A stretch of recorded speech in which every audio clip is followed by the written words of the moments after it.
En duana ngau na ni veito saaki ve kenda nei taukei, e andoni e nioti nei karua ni walu levu kei pura me dua wana nonda tungalala.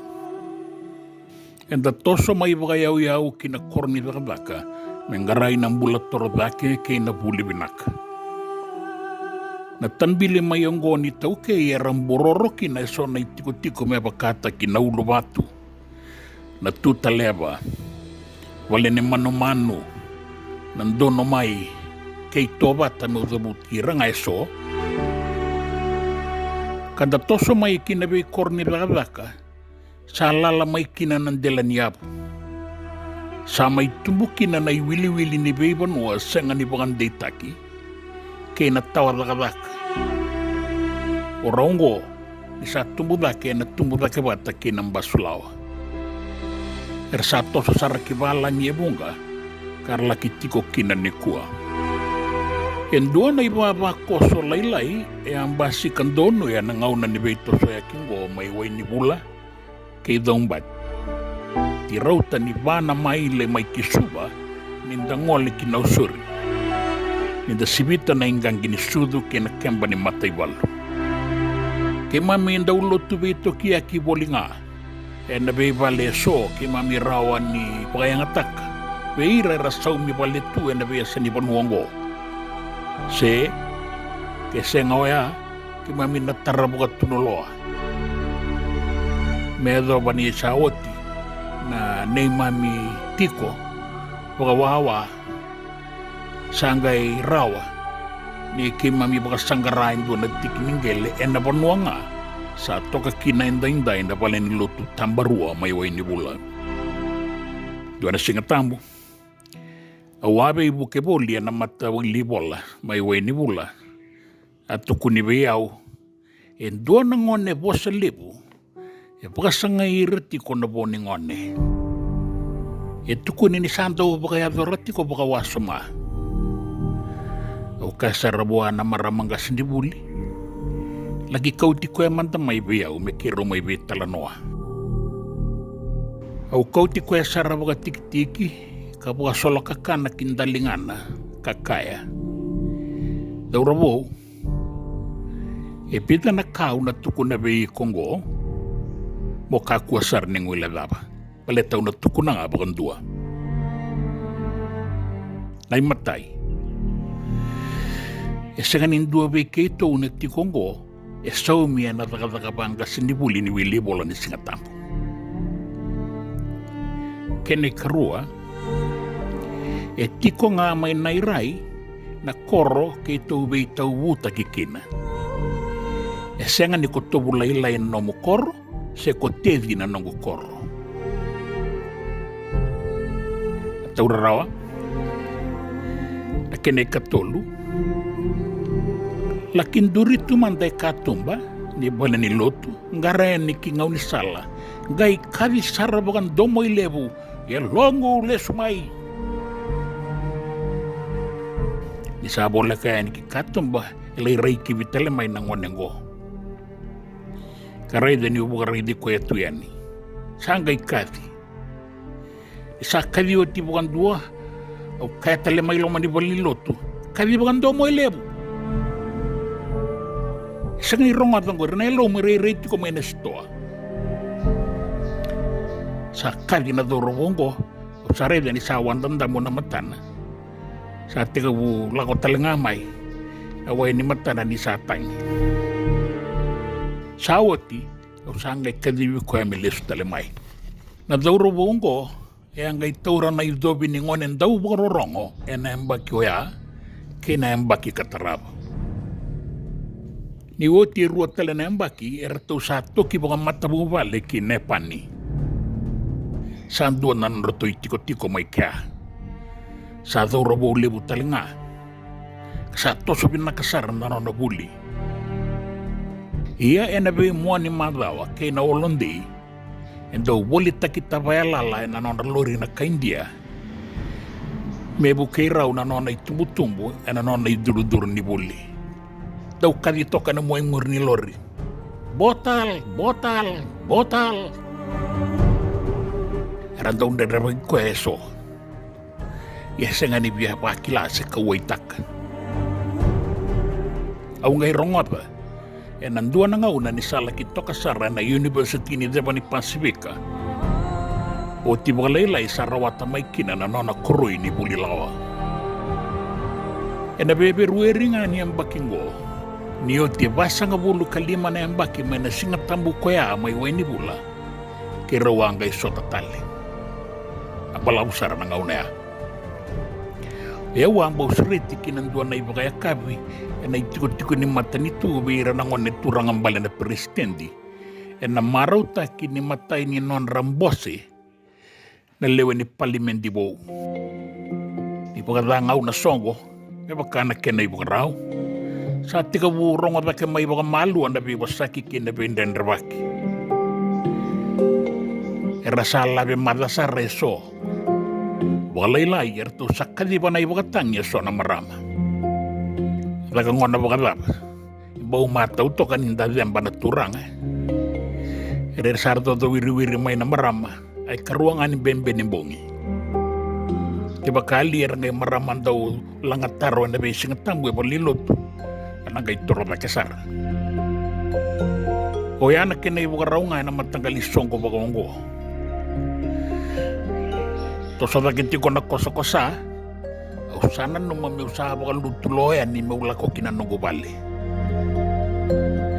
Au kindadala ni sabi sukia umenda kong gwendua.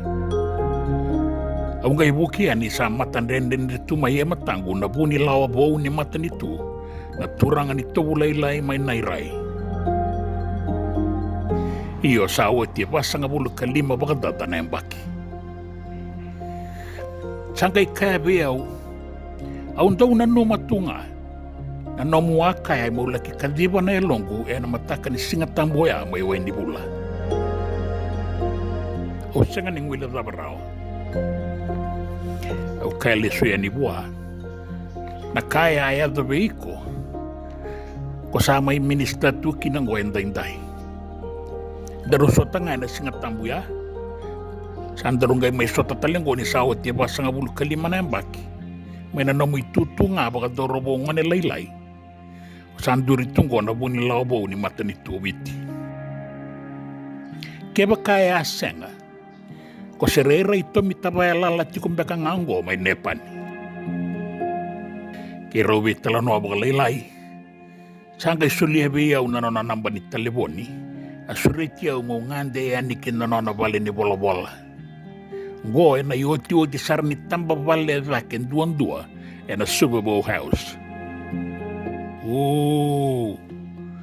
Aru yawa sar kidaki.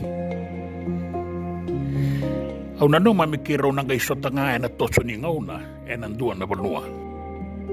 O si Romy, turangan nilawati ko may nandi nangauna ya baka dingoy kinabaka sauri may namatabelaway. Rawatan na noon na indamedambe na bindingin-dingi na muan niyang bakisawati. Sa ilaylewe saran ni mata ni tuto ko bata, kinaytutu baka bunilawa, beso sumitakin kwaya nga kahabaka dingoy kwaya ni.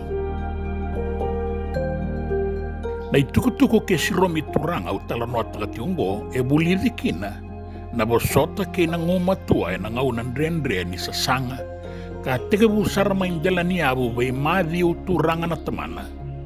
Ni kau tiro to may baka matubali may baka sanggaray ng bulat tordake kay natiko binaka. Ebida tale may baka takilay seni ang garase. Ang biyong-biyong may mabana pa nuang balabo. Kamay tiko baka rarabi boli eto bata. Iyan ano na sasanga. Ado basarakin na naitutu baka Prime Minister. So, ang mau na wekandang ko. Rawa may tau yabu talaga ito bata. Ruwa na lewa ni Mbosela wa iliw karawa minista talaga. O Taniela bay tata na layone ni Nadeva. Kaya si Melimbose may nabiti may asawa. So era sayali. Karasiti kong maliway kenda esotale. Audanoma. Di keba kain di na nisanga ningwile dapa pagarawarao o si Romy turanga na ibabubuli asota kaya nabasa nga bulu kalima na yung bakisawati. Iya, Sa raonin ta baka buli dira na lupenta. Be Italia nga. Ke baka esenga na kuita. Nakadibi ni alo. Ke mami abuli da nangone mandelay na kai may ratukan da bulebu. Di ke mami nda umbe. Se baka edo raiso na itobo. Ke mami rawan ito tongi takikina. Daw baka yang ataking gome susomi ni kuita. E baundu ato ka nadakadaka baka mandua. E so era kaya. Di binakadaki. Karambolea. Merakana kuita. May nasasa ni bosa. Ke baka. E baka yang ataka yung due kila na kene wale-wale. Na bosa. Yung bulia sembasuka ng bay ni Koro. Na bosa yung buli roki na nabura-bura. Karawan yung bulia po na itobo ni bula. E si tikongo yung doon naturangan ito ulaylay may nairay. Ya sasanga may namatawili bola ni singatambo ya nabasa nga bulu kalima na yung bakisawati. Laki bolita kita baya. Laki tinisaraki na matawileway. Bukan dengo ibora kita lemay kina. Duro kina palimendi. Kasusumita kinona iliw-liw. Abo kita kina nauto. Hindi na nga. Ni sato kasare ng doon ay tutu de renday-day. Saraw tamay bakakin. E kilaya kumbunay-way yan na buwan ni kawayaha. Una sa ganita buta. Hindi na nga niya abo kita nauto. Buwan na ng boso. Ito kaya, isa tora da kasar na daw rawongo, daw bolita kita baya lala. E nanduan na nga una. Besama ibu nilawan ni nonda matanitu na itutu kataurati ko enday-day. Yung gorian doon nga na italanoa, ang balolo ni baka nanan, sa iba kalanggaw ni nonda ba italanoa. Umbera ni baka mode. Auntan beto konggo, ni baka lewato ka yung doon na po no mula kindarauduki na mo baka diyang umandakin na baka laylay. Wasa nga ni mode ng bongi medyo masarati ko nga na mata ka enday-day. Goyang baleta na palatakin bilo ni rakabi na nonda bura-bura. Kabagaya dori may barani se. Aure dali suna no de timini biti. E na loma nga nindua na ngaw na leka-leka. Ya bukan rukai ingilan dikin na matay ni ngaw na may Twickenham. Iya na mata ka ni moniti na madongo. E bukan rukai Australia talangaki na ni sawat ya warna sa kabulu kadiwan na embaki. Sedaba yang ngai madala e na sota-sota ni bura-bura. Sa kelea roto ko witi en doon ay saw-saw kai ni rakabi e na nonda bura-bura. Sa tiko keira na nonda bukan nuin ni binaka kay na nonda nganga ni mastro. Ni samode.